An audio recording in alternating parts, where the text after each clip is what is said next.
Today, we are diving into a huge problem that, let's be honest, every single business has to deal with. I'm talking about the silent majority on your email list. You know who I'm talking about. The people who signed up, maybe they even bought something once, and then, poof, they vanished. Well, today we're going to break down a playbook for turning that radio silence into a real engine for growth. So let me just start by asking you this. What if I told you that your biggest growth opportunity isn't some new, untapped market you have to go find? What if it's right here, sitting quietly in the email list you already have? That's the core idea we're going to unpack in this explainer. And this quote, wow, it just nails the problem perfectly. Think of your email list as a leaky bucket.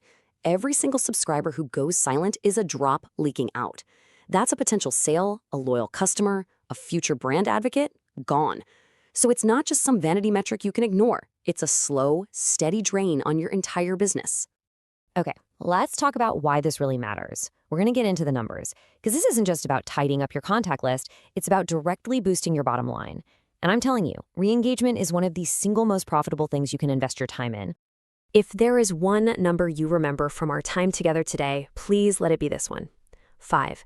It costs 5 times, not a little more, 5 times more to get a brand new customer than it does to keep an existing one.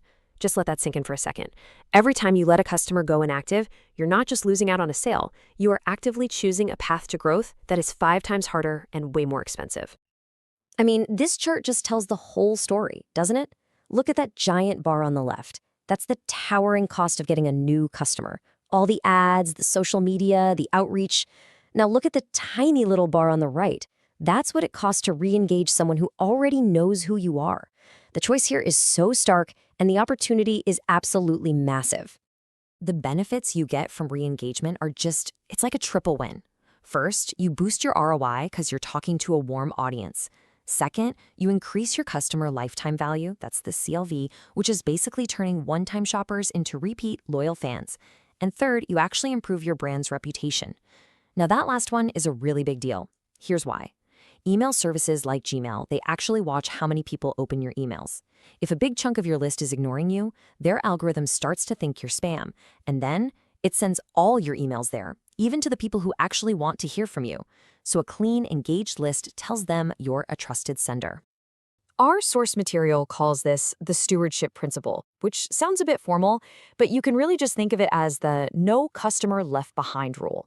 It's about seeing every single person on your list as a valuable asset, and it's your job to take care of that asset, not just let it fade away. All right, so now we know why this is so critical, so let's get to the good stuff, the playbook.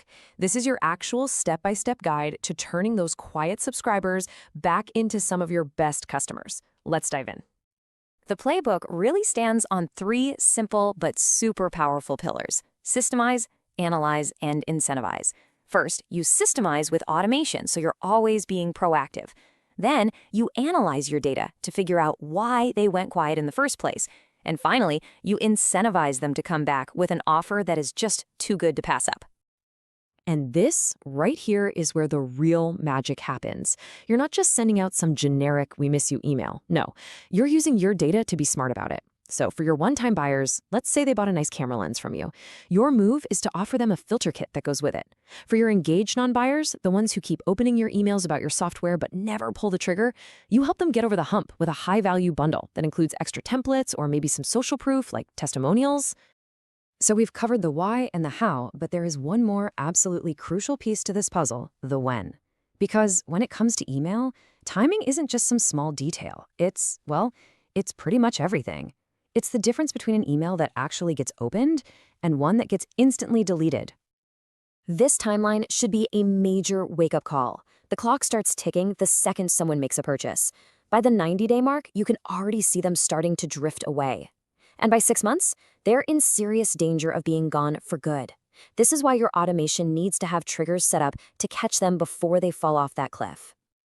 I want you to think of this as a kind of email marketing judo. You're not fighting against the current. You're using the natural momentum of the market to your advantage. If you're in retail, that means you ride that massive wave of excitement right before Black Friday. If you're B2B, it means you reach out when you know your clients are already in that buying mindset, like during their quarterly budget planning. It's just smart. And now we've arrived at what might be the most controversial part of this playbook, the strategic purge. Yep, you heard me right. I'm talking about deliberately shrinking your email list. I know, it sounds totally crazy, but as you're about to see, it's one of the smartest things you can do for your business's health. I mean, look at this comparison. The choice couldn't be clearer.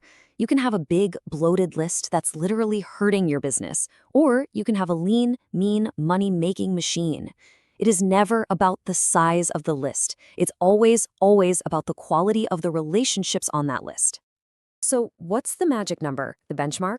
Well, for most businesses, it's 6 months. If someone hasn't opened an email, clicked a link, or engaged with you in any way for 6 months, it's probably time to say goodbye. Look, it's not personal, it's just good business.